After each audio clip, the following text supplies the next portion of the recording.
Et on se retrouve pour une nouvelle vidéo explicative sur les bases fondamentales à maîtriser en maths. Et dans cette vidéo, je vais te parler des propriétés à utiliser quand tu veux faire du calcul de fractions. Alors, c'est pas compliqué, il n'y a pas 10 000 propriétés. On va les lister ensemble, on va les voir ensemble. Et à la fin de cette vidéo, normalement, tu connaîtras l'ensemble des propriétés qui te permettent derrière d'aller faire des exercices de calcul de fractions. Alors, première propriété, c'est que quand tu as une fraction, je vais prendre n'importe quelle fraction. Alors, dans mes vidéos, quand je te fais des explications avec des règles, en général, je vais te parler en littéral, c'est-à-dire que je vais utiliser des lettres, mais après je te donnerai un exemple avec des valeurs, des vraies valeurs. Donc quand je prends n'importe quelle fraction A et B, il y a une règle qui te dit qu'une fraction est inchangée si tu multiplies ou si tu divises le numérateur et le dénominateur par un même nombre, le nombre que tu veux. En gros, je peux choisir de multiplier en haut et en bas par le même nombre, par exemple C. Le résultat que j'obtiendrai, la fraction que j'obtiendrai, donc là en l'occurrence j'obtiendrai au numérateur A fois C, au dénominateur B fois C. La fraction que j'obtiens est inchangée en fait, elle est égale strictement à la première fraction si tu la calcules. Je te donne un exemple. Prenons la fraction 5 septièmes. 5 septièmes. Je décide de multiplier en bas par 2, je décide de multiplier en haut par 2, je multiplie donc en haut et en bas par le même nombre. Alors, la fraction 5 septièmes et la fraction 10 quatorzièmes sont toutes les deux égales. Voilà. Alors elles sont écrites avec des nombres différents, mais elles sont égales. Voilà. Maintenant, si tu fais le calcul concrètement à la calculatrice et que tu tapes la division 5 divisé par 7 et que tu tapes la division 10 divisé par 14, tu te rendras compte que ton résultat est le même. Ok. Donc ces deux fractions qui sont écrites avec des nombres différents correspondent bel et bien à la même fraction parce que j'ai multiplié le numérateur, donc numérateur en haut, et le dénominateur, le nombre du bas, par la même quantité, ici en l'occurrence dans mon exemple, par 2. Ok, je te fais un exemple avec une division. Imaginons que j'ai 25 sur 15 et je veux simplifier cette fraction. En général, on va chercher à diviser le haut et le bas pour pouvoir simplifier des écritures. Donc là, imaginons j'ai 25 sur 15. Alors je vais décider de diviser en haut et en bas par 5. Pourquoi 5? Parce que j'identifie assez rapidement que 15 et 25 ont en diviseur commun 5. Ok, 25 est dans la table de 5 et 15 est aussi dans la table de 5. De toute façon, c'est deux nombres qui terminent par 5, donc ils sont divisibles par 5. Donc je décide de diviser le numérateur et le dénominateur par 5. De cette façon, je vais obtenir une autre fraction. 25 divisé par 5, ça fait 5. Et 15 divisé par 5, ça fait 3. Eh bien, la fraction que tu obtiens lorsque tu divises le numérateur et le dénominateur par le même nombre, la fraction que tu obtiens donc, elle est égale. Voilà, et c'est ainsi que 25 quinzièmes, c'est la même chose en termes de nombre que 5 tiers. Ok, ces deux fractions, 25 quinzièmes et 5 tiers, sont égales. 5 septièmes et 10 quatorzièmes sont égaux, égales. Et en fait, mes fractions, pour les modifier, j'ai appliqué cette règle. Je multiplie le numérateur et le dénominateur par un même nombre, ou je peux diviser le numérateur et le dénominateur par un même nombre. Si j'écris la propriété ici, non pas avec la multiplication, mais la division, ça ne change rien d'autre que de mettre le symbole divisé ici à la place. Et c'est ça la règle. Donc une fraction est inchangée. C'est ça la règle, je vais te la redicter, je vais te la redire à l'oral. Une fraction est inchangée si je multiplie le numérateur et le dénominateur par un même nombre ou si je divise le numérateur et le dénominateur par un même nombre. Ok. Bon, là en l'occurrence, j'obtiendrai A divisé par C sur B divisé par C. Donc ça, c'était la première propriété. Pourquoi cette propriété est importante? Parce que quand tu vas ajouter des fractions ou soustraire des fractions, tu vas avoir besoin d'avoir des fractions au même dénominateur. Donc ajouter ou soustraire des fractions. Ici, ce qu'il faut que tu retiennes, c'est que pour ajouter ou soustraire des fractions, tu as besoin impérativement d'avoir le même dénominateur. Ok. Même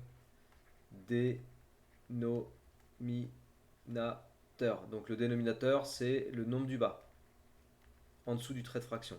C'est lui qu'on appelle le dénominateur. Bien sûr, il faut que tu connaisses ton vocabulaire pour être vraiment à l'aise dans la compréhension de toutes les propriétés. Ok. Donc on doit avoir le même dénominateur. Ça veut dire que quand je n'ai pas le même dénominateur et que je veux ajouter des fractions ou soustraire, par exemple 1 demi plus 3 cinquièmes, donc là je suis dans une situation où j'ai deux fractions qui ne sont pas au même dénominateur. Qu'est-ce que je fais concrètement? Eh bien il va falloir que je transforme les écritures pour me ramener à un dénominateur dit commun. Dénominateur commun. Donc le dénominateur commun, ce sera un nombre qui sera multiple de 2 et de 5 simultanément. En l'occurrence, 10. 10 est un multiple de 2 et de 5, parce que 2 fois 5, 10, et 5 fois 2, 10 aussi, c'est le plus petit multiple commun de 2 et de 5. Donc 10 est le plus petit multiple commun de 2 et de 5. Ça veut dire que la première fraction, je vais la transformer en multipliant par 5, en haut et en bas. D'accord? Je multiplie le numérateur par 5 et je multiplie le dénominateur par 5 parce que ça va me ramener à un dénominateur égal à 10. Et la deuxième fraction, je vais la multiplier par 2 en haut et en bas parce que au dénominateur, le fait de faire 5 fois 2, ça va me faire trouver 10, donc le même dénominateur que la première fraction. En l'occurrence, je vais obtenir comme transformation d'écriture, donc la première fraction au numérateur 1 fois 5, 5, et 2 fois 5 en bas, 10, donc je vais obtenir 5 dixièmes. Et ensuite, pour ce qui est de la deuxième fraction, 3 fois 2, 6 et 5 fois 2, 10. 3 fois 2, 6, 5 fois 2, 10. Voilà, j'ai deux fractions au même dénominateur. Comment je fais concrètement maintenant pour ajouter mes deux fractions au même dénominateur? Eh bien, le résultat, c'est une fraction qui est au même dénominateur, donc le dénominateur c'est 10, et le résultat du numérateur, c'est tout simplement la somme de 5 et de 6. D'accord? J'ajoute les numérateurs des deux fractions. Donc 5 plus 6, 11.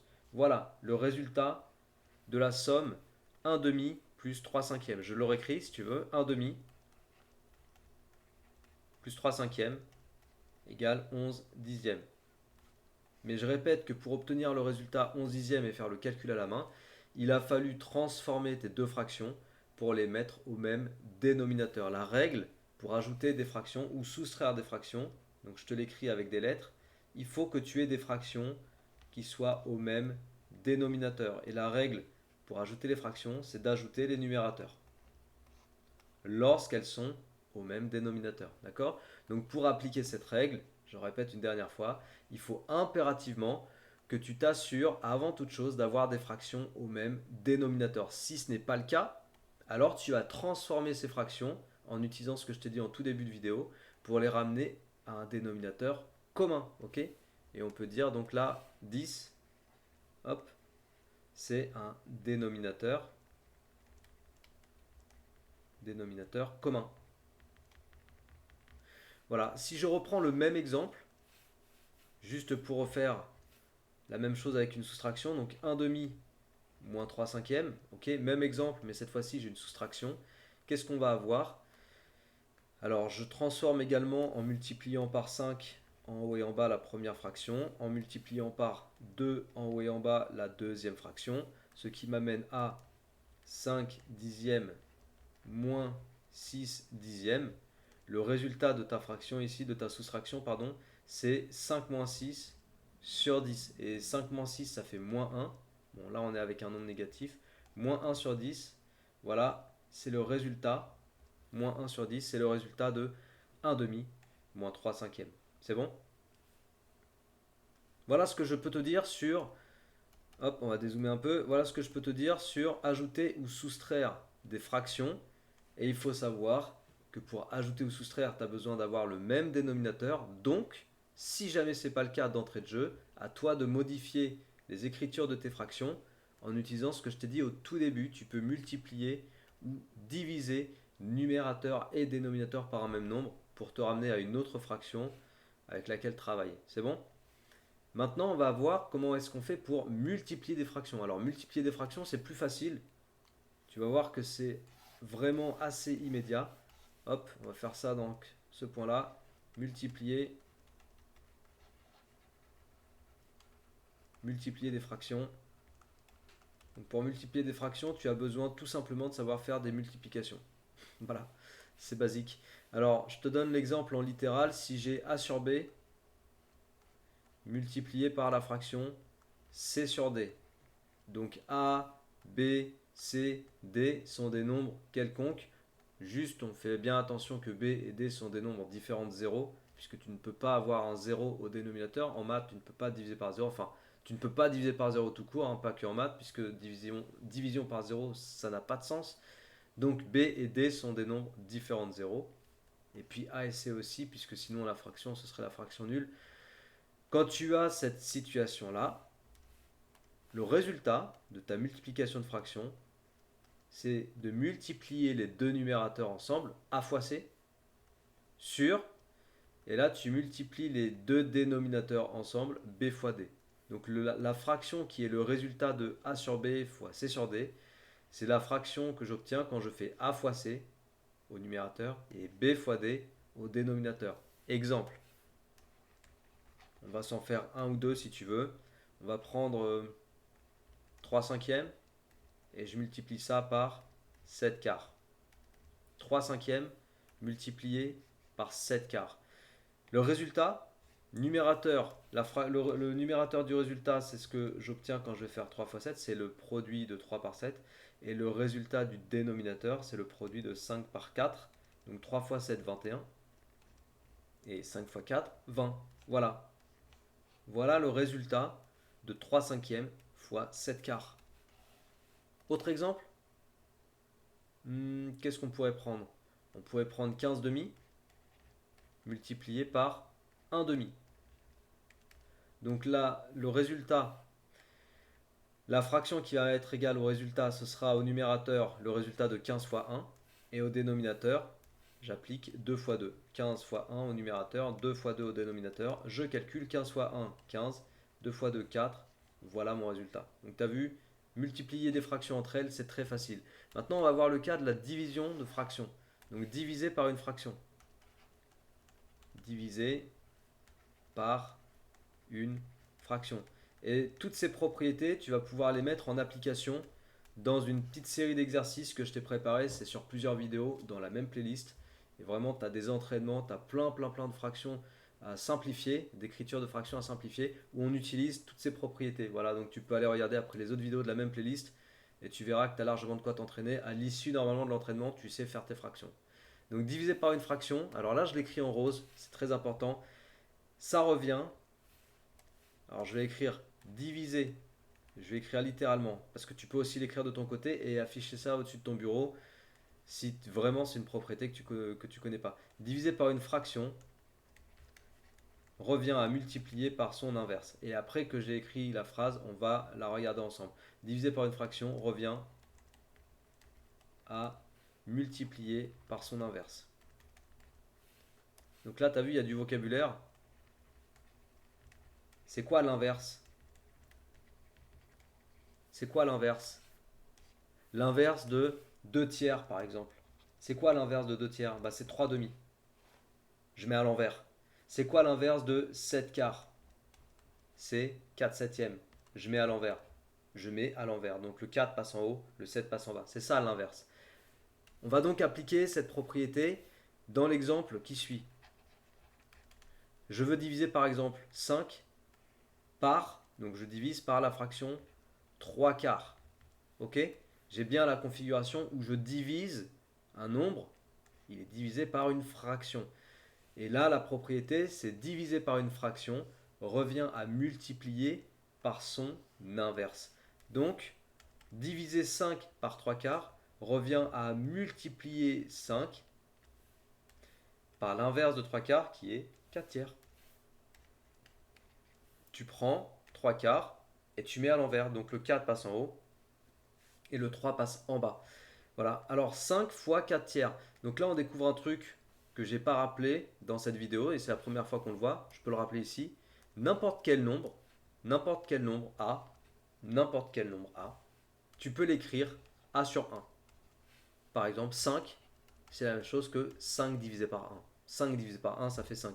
17, c'est la même chose que 17 divisé par 1, etc. D'accord? Donc ici, en l'occurrence, 5, c'est la même chose que 5 divisé par 1. Pourquoi je te mets ça? Pour vraiment te ramener, parce qu'on est maintenant avec une multiplication.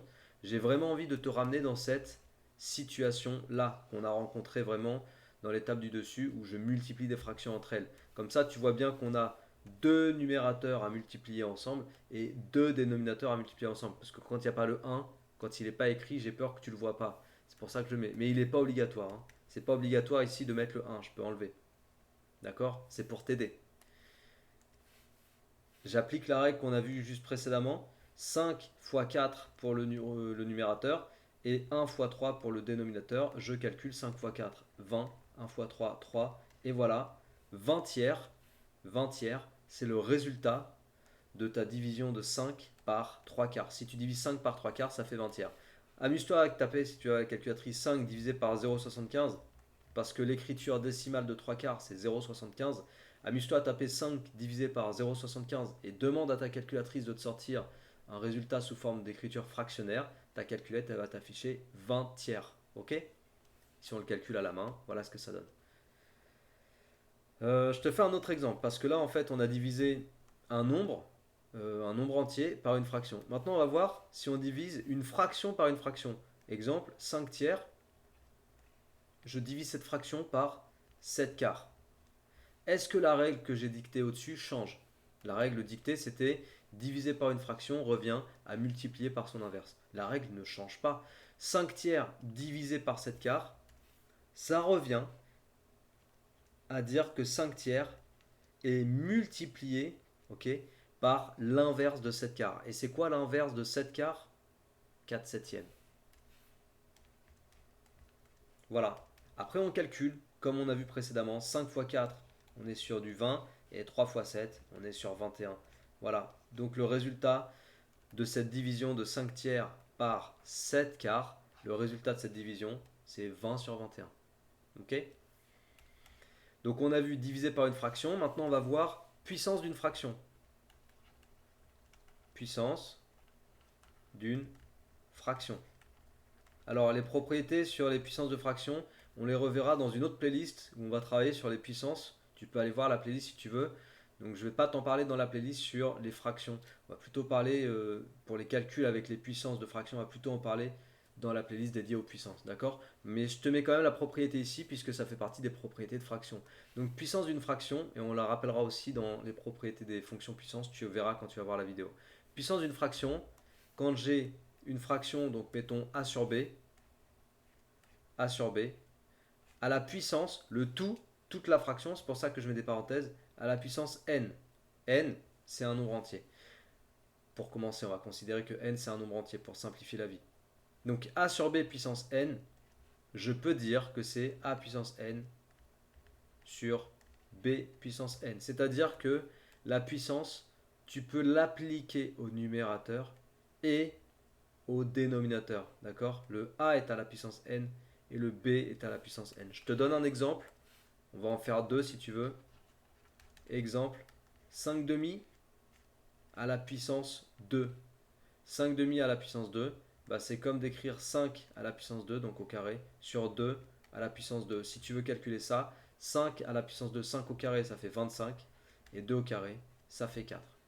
Un autre, avec une puissance 3 si tu veux. On va faire 3 quarts puissance 3. Ça fait 3 puissance 3 sur 4 puissance 3. Donc 3 puissance 3, ça fait 3 fois 3 fois 3. Sur les puissances, pareil, ça je t'en parle dans l'autre vidéo liée aux puissances et au calcul de puissance. Mais bon, on peut rappeler ici que 3 puissance 3 c'est 3 fois 3 fois 3 et que 4 puissance 3 c'est 4 fois 4 fois 4. Ok, c'est ça la puissance. Donc 3 fois 3, 9 fois 3, 27. 4 fois 4, 16 fois 4, ça nous fait 16 fois 4.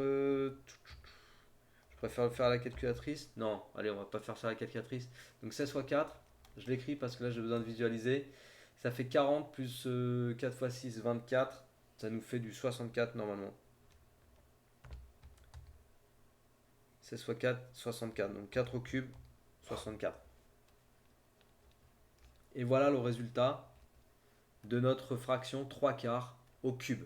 Ok, 3 quarts au cube, ça nous donne comme résultat 27 sur 64. Après, cette fraction, elle peut se simplifier. Et ça, bah, on le verra, on verra dans les exercices quand on te demande de simplifier des fractions et de donner un résultat irréductible. On va en parler là quand même dans la vidéo, de dire c'est quoi un résultat irréductible. Pour l'instant, donc je t'ai parlé des puissances. Hop, je fais un petit récap de tout ce qu'on vient de voir. Donc, on a vu la première propriété qui consistait à multiplier ou diviser une fraction en haut et en bas par le même nombre pour transformer son écriture. Ajouter, soustraire, multiplier des fractions, diviser par une fraction. Et là, on a vu puissance d'une fraction. Je pense qu'on a fait le tour globalement. J'ai plus qu'à te parler, comme je viens de te dire, de la simplification de fractions. Voilà, simplifier simplifier une fraction et l'écrire sous forme irréductible. Pour te faire comprendre le processus, parce qu'après en fait dans les exercices d'entraînement tu vas voir que c'est principalement ça qu'on fait. Donc pour te faire comprendre le processus, on va aller regarder sur un exemple directement. L'exemple que je te prends, c'est 28 sur 14. 28 sur 14 est une fraction, mais ce n'est pas une fraction irréductible. Qu'est-ce qu'on entend par irréductible? Eh bien, par irréductible, on entend simplifiable. Par simplifiable, on entend est-ce qu'il existe un diviseur commun? Enfin, est-ce que je peux diviser 28, donc le numérateur, et 14, le dénominateur, par un même nombre pour me ramener à des quantités plus petites, donc plus agréables à manipuler? Parce que 28 sur 14, c'est un petit peu des quantités pas très agréables. Et encore, je t'ai pris un exemple tranquille. Bon, je t'ai pris cet exemple-là parce que, bien sûr, il faut connaître ces tables, bien sûr, il faut être à l'aise en multiplication quand tu fais des calculs de fractions. Et 28 et 14 sont tous les deux dans la table de 7 en fait. 28 c'est 7 fois 4 et 14 c'est 7 fois 2. Donc 7 est un diviseur commun. Ça veut dire que je peux diviser le numérateur par 7 et je peux diviser le dénominateur par 7. Qu'est-ce que j'obtiens? En divisant le numérateur par 7, donc en appliquant cette propriété ou en faisant cette manip, j'applique, pour le petit rappel, j'applique la première chose que je t'ai expliqué en tout début de vidéo. Je divise le numérateur et le dénominateur par un même nombre. Je divise par 7. Ok, 28 divisé par 7, du coup ça me fait 4. 14 divisé par 7, ça me fait 2. 4 demi. Je me repose la question, est-ce que 4 demi est une fraction irréductible ou est-ce que 4 demi peut encore être simplifié par un nombre? Est-ce que je peux diviser le numérateur 4 et le dénominateur 2 par un même nombre? Réponse? Oui, tout à fait, c'est correct. La réponse est oui, je peux décider de diviser 4 par 2 et de diviser 2 par 2 parce que ça va simplifier. Parce que 4 et 2 sont tous les deux dans la table de 2. Donc 4 divisé par 2, ça va me donner 2 et 2 divisé par 2, ça va me donner 1. 2 sur 1, bah, c'est tout simplement le nombre 2. Et donc c'est ainsi que tu retrouves que 28 sur 14, ça fait 2. Est-ce qu'on aurait pu passer directement de 28 sur 14 à 2? Bien sûr, on aurait pu le faire. Et donc ça sera ce que tu te poseras comme question quand tu vas être dans ce type d'exercice où il faut que tu simplifies des écritures. Des fois, tu vas trouver la simplification immédiate et des fois, tu vas passer par des étapes. Donc là, en l'occurrence, je t'ai montré les deux situations. On est passé par des étapes et là, on va faire la simplification immédiate pour que tu puisses te rendre compte que si tu trouves la simplification d'entrée de jeu, la plus rapide, bah, tu trouveras directement le résultat irréductible directement. 28 sur 14, en fait, 14 fois 2, ça donne 28, ou 28 c'est le double de 14. Ça veut dire que je peux diviser 28 par 14 et je peux diviser 14 par 14. Et 28 divisé par 14, ça nous fait 2.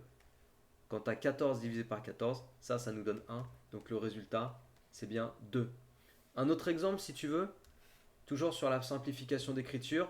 Imaginons 160, que je te dise pas de bêtises.